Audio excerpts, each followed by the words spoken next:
FIFINE, FIFINE. I don't know how you're supposed to pronounce it, but for the sake of this video, today I'm going to be talking about the FIFINE K688 dynamic microphone. This is an XLR USB microphone. At the time of recording this, you can grab this for around about $73. And just so you know, FIFINE actually did send this to me, but I'm under no obligation to let you know how great the microphone is if it's really not. So everything I say will be my own opinion, and FIFINE has no say so in what we're talking about. But like I said, $73. Does it sound like it's worth $73? I mean, you can look at it. I think we kind of know what they're going after, but yeah, let's jump in the video and let's talk about it. Is it really worth you spending your money on the FIFINE K688? All right, you know, right now is a great time to be alive. If you're a content creator, if you make YouTube videos like myself, if you have a podcast, you know, if you just want to take your, you know, work, Zoom meetings, workshops, webinars to the next level, it's like the greatest time to be alive. Why? Because you have so much gear and so much tech that is a lot more accessible than it was 10 years ago, even 5 years ago. I mean, y'all think about how hard it was to get your hands on certain things during the pandemic, but now for something that is pretty much considered budget, it's less than $100, you're able to get quality, not just the XLR microphone, but XLR and USB. So imagine, you know, you're able to use this directly like I'm using it now, going through the Rodecaster Duo. And just so you know, I'm actually not putting on any processing, no effects. This is pretty much what it sounds like with just the XLR. I'm connected to the Rodecaster Duo, actually using the dynamic microphone setting that they have. Again, no processing or anything like that, but I mean, this is the type of quality that you can get. You know, at the same time, you also have USB available, and there are a lot of things on the market. A lot of you know that one of my favorite microphones to recommend is the Samsung Q2U, which is also a dynamic XLR and USB microphone. But I was in a live stream the other day, and we're not going to talk about my great friend Coco Cabana, but yeah, one of the things they said is that, yo, I have the Samsung Q2U, but they don't necessarily like how it looks. And so the first thing I just really kind of wanted to talk about was aesthetics. I think the biggest thing, I do think it's a downfall of content creation in YouTube, because the content that you're, you know, putting out and giving to your audience, of course, is a lot more important than how you look. But let's just keep it real. People do judge books by their cover. And so even though I feel that the Samsung Q2U is one of the greatest microphones ever, and for the value and gives you the greatest sound for the value, again, people want to look like they're Joe Rogan, you know? So I really think FIFINE, what they did, if you look at the mic, you can kind of tell aesthetically what this is kind of going after. I don't necessarily like the yoke, you know, that it's connected to, but other than that, if you look at the shape of the microphone, if you look at the capsule, if you look at the actual windscreen, or, you know, pop filter, as they like to say, I mean, you can pretty much see this is kind of mimicking or going after the SM7B. But the question is, you know, for $72, is this a SM7B killer? I mean, you be the judge. I'm honestly going to say no, but I do think it comes close. And aesthetically, hey, does it look better than the Samsung Q2U? Absolutely. But yeah, let's get into the price. All right, so as I've already stated, at the time of recording this, you can pick this up for basically $73. Again, all the links are down in the description to this microphone and every microphone that I mentioned. But a direct competitor, again, something like the Samsung Q2U, which also has duality in nature, XLR USB, you're talking about $70 at the time of recording this. Compare this, since we're talking about aesthetically, how it's kind of going after the Shure SM7B. In my own opinion, let's think about the Shure MV7X, which at the time of recording this, we're talking about roughly $235. The microphone that, you know, has become most popular for myself, if you're a Rode user, Rode Pod Mic, $99. The Rode Pod Mic USB, which is going to be XLR and USB, which is the mic you guys mostly see me using on my channel now, $199. So again, does this sound so much different? A $72 mic versus, you know, a $200 mic and the same functionality, or $235, or if you're getting, you know, the original Shure SM7B, you know, you're talking about basically $399. $99. So again, I love the fact that it's easily accessible. Some people may say $72 is still out of their budget, and they may want to kind of stick to the $50 range, but I think $72 is a good price point. Anything under $100, that's still gonna give you dynamic broadcast quality. So you let me know what you think. You know, is it worth $72? I think price is a good, I think it's a good deal. But let's kind of talk about the build quality, because this is where things may actually change your mind. Now, as it relates to the build quality on this mic, I wouldn't drop it. Yeah, I would definitely say that Rode PodMic USB, those things are absolute tanks. Even my Shure MV7X, I don't have the MV7 anymore, but the MV7X, which is XLR only, probably weighs 10 times as much as this. Like, definitely, they say metal, I guess a high grade metal, I don't know. To me, it's pretty plasticky. It's very lightweight, and that doesn't necessarily mean it's cheap. It's just like, it's so light, it's kind of scary. Now, considering that it's so light, one of the things that you do need to be mindful of when you're talking about build quality and actually mic handling. Of course, this is not something that you're going to hold in your hand, but you know, even if you have it mounted, things do happen. There are bumps and certain things like that. But when it comes to kind of like, you know, the build quality and the handling of the mic, like just look at this, or listen to this rather, for example, like if you touch the cable, you know what I'm saying, that it's connected to, you're gonna run into an issue. If I'm touching the mount, you know, if I need to move the microphone, I would, you know, you have to be mindful that you're definitely going to pick up some of that noise. So a person like myself, where I kind of talk with my hands, if I was to, you know, bump the microphone, of course, that's going to get caught in the recording.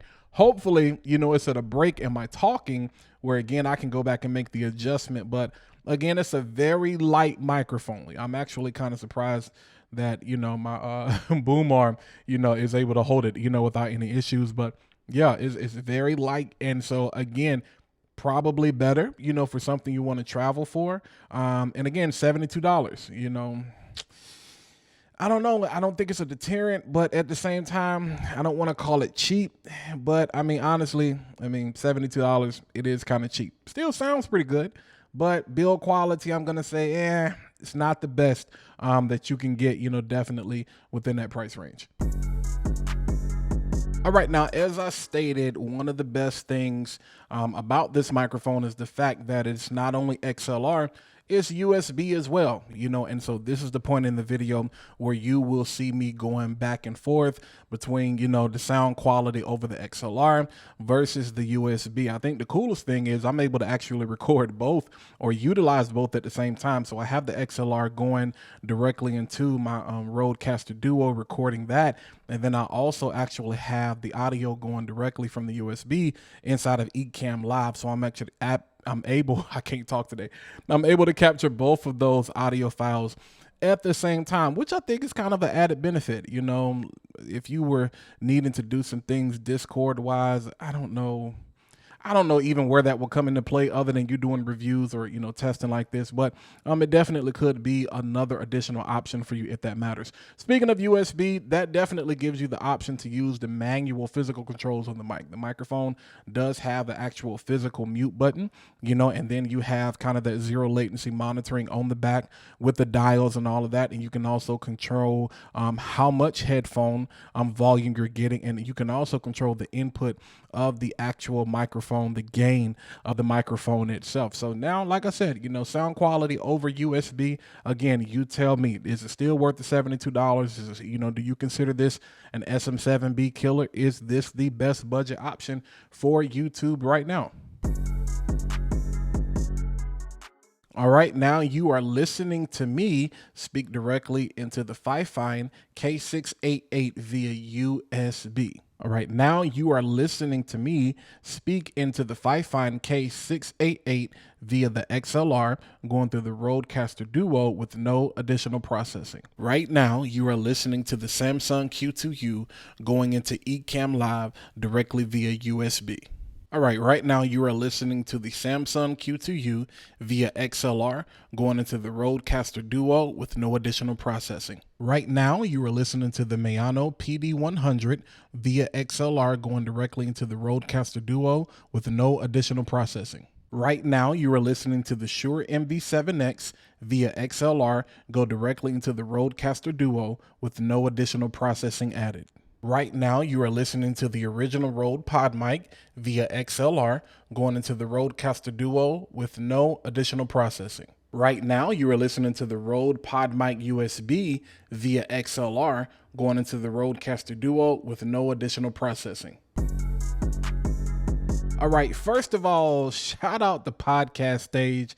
If you don't know who he is, Podcast Stage has reviewed like every single microphone known to mankind. And when he does these reviews, he goes through a bunch of the comparable mics, that other people would probably be searching for within that class. But I'm tired and I've done nowhere near the review that he has. So definitely I'll put the information up here in the info card. But definitely, and I'll link it down in the description. If you want more of that like feature spec review, definitely check out his channel. But I know somebody's going to ask, so I went ahead and thought about this. So the FIFINE K688, it works with Mac OS, it works with Windows OS, and it also says it can work with PS4, PS5. For those of you who don't know, you can actually hook up a USB microphone.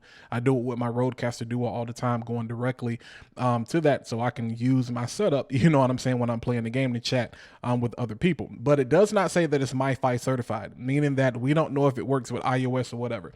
I actually went ahead and connected it to my iPhone 14 Pro using that Rode cable, Lightning to USB, and I'll link, I think it's the SE19, I'll link it down in the description. It did not work. I tried to go through the Rode Capture app just to see if it would recognize it. It did not work going Lightning to USB-C from this microphone. However, if you do have, I can't guarantee this, but I know it did work on my iPad Air M1.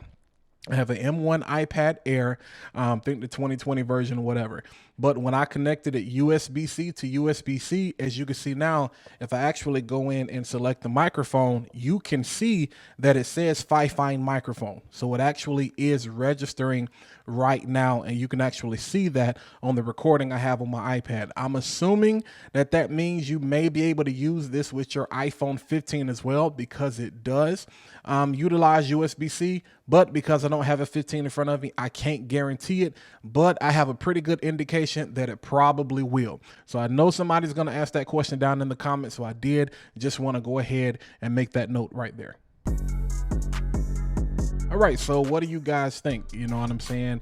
$72, is it worth it? I mean, I don't think it's a Shure SM7B killer, but one thing I will say, aside from the aesthetics, aside from the build quality, I do think it's a great, a very good, I'm not going to say great, I think it's a very good microphone. The Shure SM7B is a great microphone. I think this is a very good budget option. I think there are some better options out there. Personally, I actually would prefer the Shure MV7, MV7X to this. I'm still a little partial to the Q2U, and mainly it really depends on your voice. I personally don't like the profile that the Shure SM7B gives you. It's very neutral. Of course, everything can be EQ'd, but of course one of the things we're trying to do is cut down on all of this editing and processing, which is why I love something like the Rodecaster Duo, because I'm able to just go ahead and set it.